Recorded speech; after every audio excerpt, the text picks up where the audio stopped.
Selamat sore teman-teman, kita akan belajar kembali ya dengan mata kuliah Pendidikan Agama Kristen. Ya, pada pertemuan pertama kemarin kita sudah overview RPS ya. Ya, dengan strategi model pembelajaran kita yang akan kita lalui ya dengan tugas-tugas.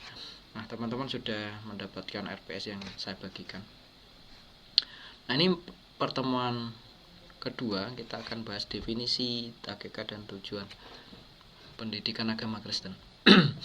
Ya, pertanyaannya mengapa pendidikan agama Kristen gitu ya. Ya, pendidikan agama Kristen itu penting ya.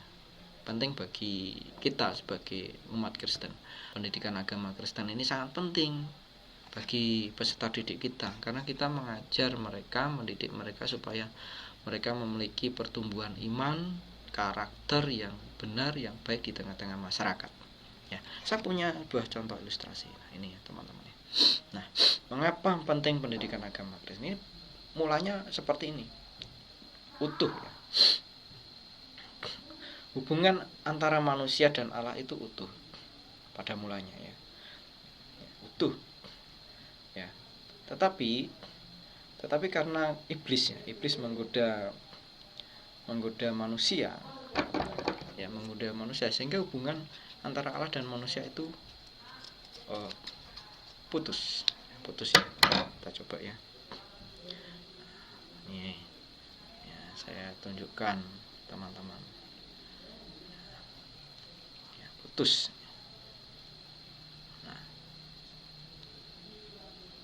Nah, ya, putus ini. Tadi kan utuh, sekarang putus. Hubungan manusia dan Allah putus. Yang pada mulanya itu utuh ya, kudus manusia, kudus hubungan manusia dengan Allah juga lancar-lancar saja, baik-baik saja ya. Sekarang terhalang oleh dosa, putus. Oleh sebab itu manusia banyak mencari cara untuk membangun hubungan dengan Tuhan. Nah, begitu ya.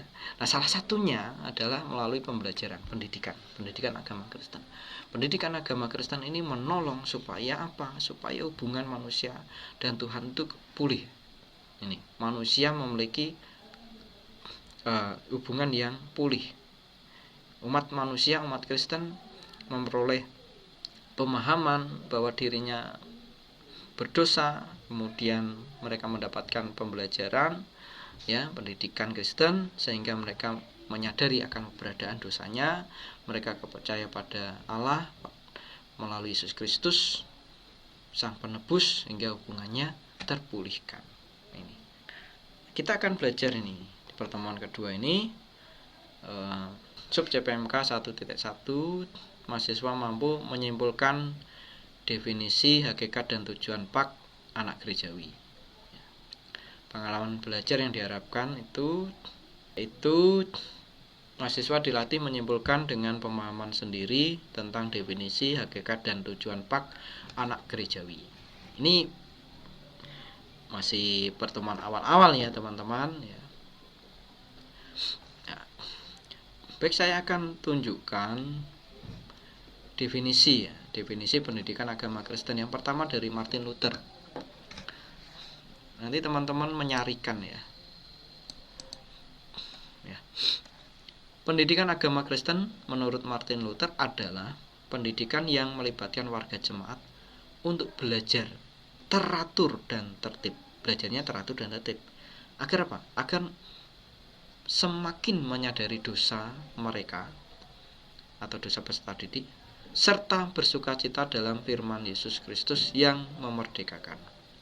Di samping itu, PAK juga memperlengkapi mereka dengan sumber iman, khususnya yang berkaitan dengan pengalaman berdoa, firman tertulis atau baca Alkitab, dan rupa-rupa kebudayaan, sehingga mereka mampu melayani sesamanya termasuk masyarakat dan negara, serta mengambil bagian dengan bertanggung jawab dalam persekutuan Kristus. Berikutnya yaitu menurut Calvin, pendidikan agama Kristen menurut John Calvin. pendidikan agama Kristen menurut John Calvin adalah pendidikan yang bertujuan mendidik semua putra-putri gereja agar mereka terlibat dalam penelaahan Alkitab secara cerdas sebagaimana dengan bimbingan Roh Kudus. Jadi menelaah Alkitab dengan cerdas, ya. Dan tentunya di bawah bimbingan Roh Kudus. Supaya melihat hikmat, ya. Yang kedua yaitu mengambil bagian dalam kebaktian dan memahami keesaan gereja. Tidak hanya menelaah Alkitab, tetapi diharapkan juga terlibat dalam kebaktian atau tata ibadah, ya, di gereja. Yang poin ketiga, supaya apa pendidikan agama Kristen itu? Supaya peserta didik diperlengkapi untuk memilih cara-cara mengejawantahkan pengabdian diri kepada Allah Bapa dan Yesus Kristus dalam pekerjaan sehari-hari serta hidup bertanggung jawab di bawah kedaulatan Allah demi kemuliaannya sebagai lambang ucapan syukur mereka yang dipilih dalam Yesus Kristus. Nah ini selanjutnya, wah ini yang Warner ini saya suka. Warner, pendidikan agama Kristen adalah proses pengajaran dan pembelajaran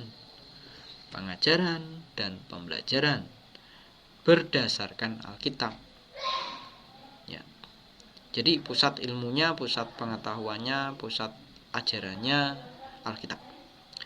Pusat pemberitaannya Alkitab. Ya, dasarnya Alkitab. Bukan pengertian sendiri, dasarnya Alkitab.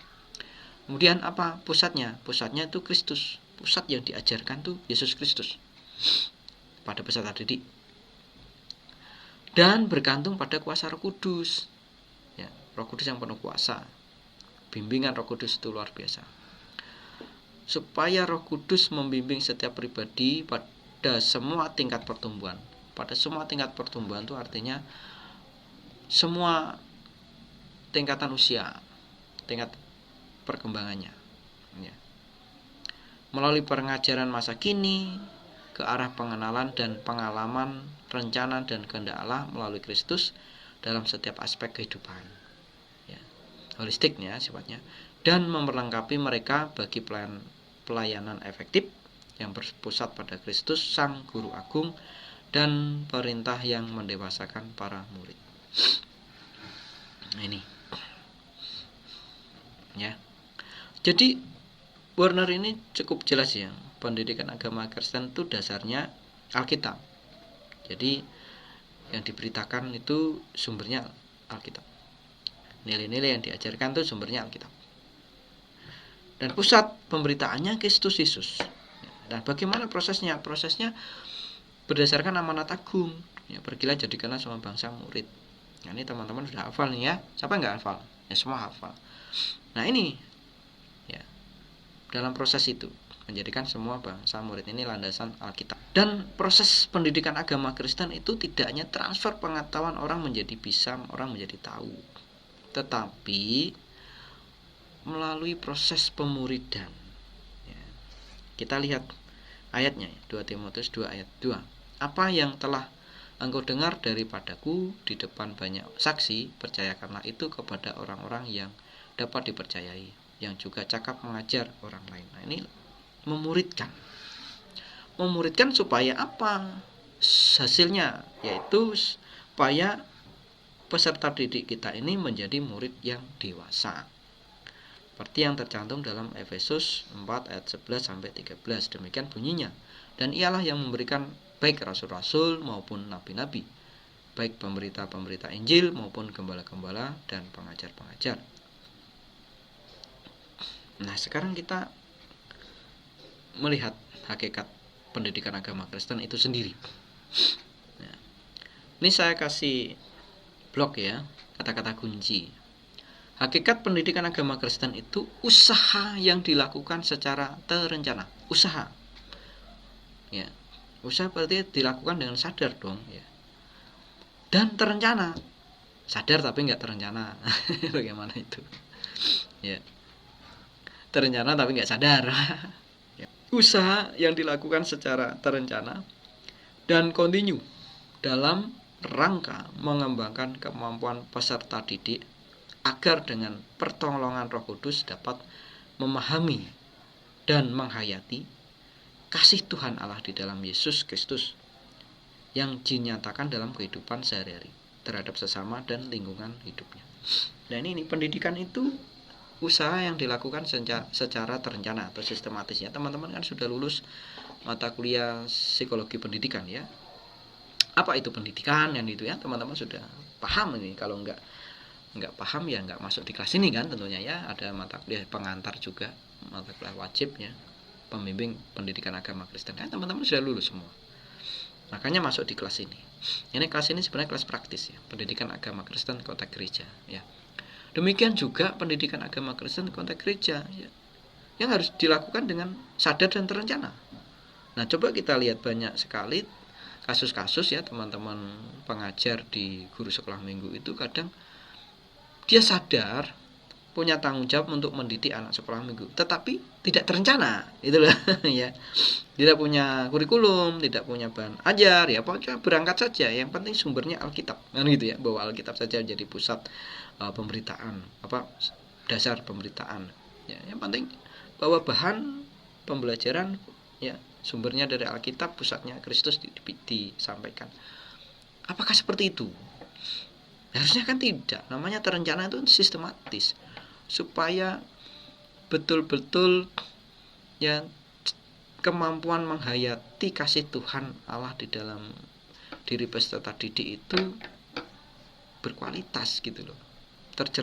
Kualitasnya tercermin dalam kehidupan sehari-hari, di keluarga, di sekolah, di tempat permainan ya, di lingkungan sepermainan ya, dan lingkungan yang lebih luas di masyarakat dan bangsa, kan itu. Kalau nggak terencana ya bagaimana? Bisa ngawur-ngawur ya, benar ya?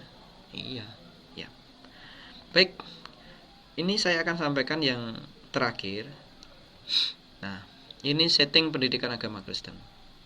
Setting dalam keluarga, penting sekali ya pendidikan Kristen dalam keluarga ini.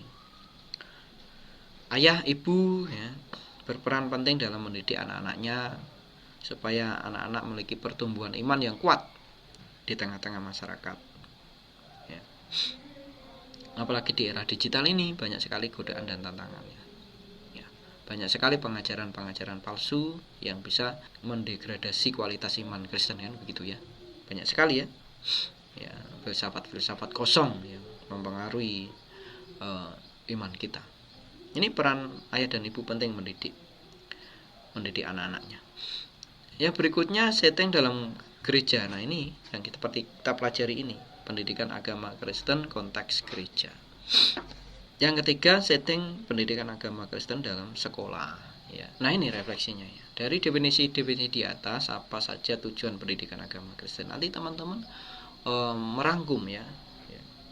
Nah, sebenarnya kalau kita refleksi, sebenarnya pendidikan agama Kristen itu fungsinya apa? Apakah membawa peserta didik ya memiliki banyak pengetahuan tentang ilmu agama, khususnya agama Kristen? Pertanyaan selanjutnya, jika iya, apa sih fungsinya?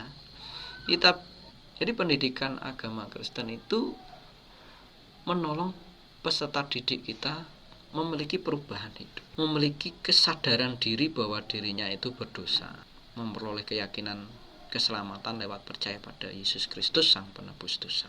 Kemudian mengalami pertumbuhan karakter, ya, kualitas karakter hidup yang mencerminkan nilai-nilai Kristiani itu tercermin dalam kehidupan sehari-hari, di tengah-tengah keluarganya, di tengah-tengah masyarakat kita yang majemuk ini ya, bagaimana kita mencerminkan nilai Kristus itu ya, nilai-nilai Kristiani itu di dalam diri peserta didik, itu yang penting. Dan definisi ya pendidikan agama Kristen teman-teman pelajari lebih lanjut ya, nanti teman-teman juga menyimpulkan apa yang saudara pelajari dari pembelajaran ini, dari definisi pendidikan agama Kristen, hakikat pendidikan agama Kristen. Kemudian teman-teman simpulkan tujuan pendidikan Kristen itu apa sebenarnya. Itu ya, nanti masih ada waktu cukup panjang untuk teman-teman bisa berdiskusi. Baik, terima kasih.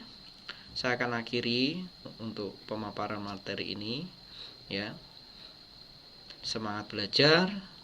Tuhan Yesus memberkati.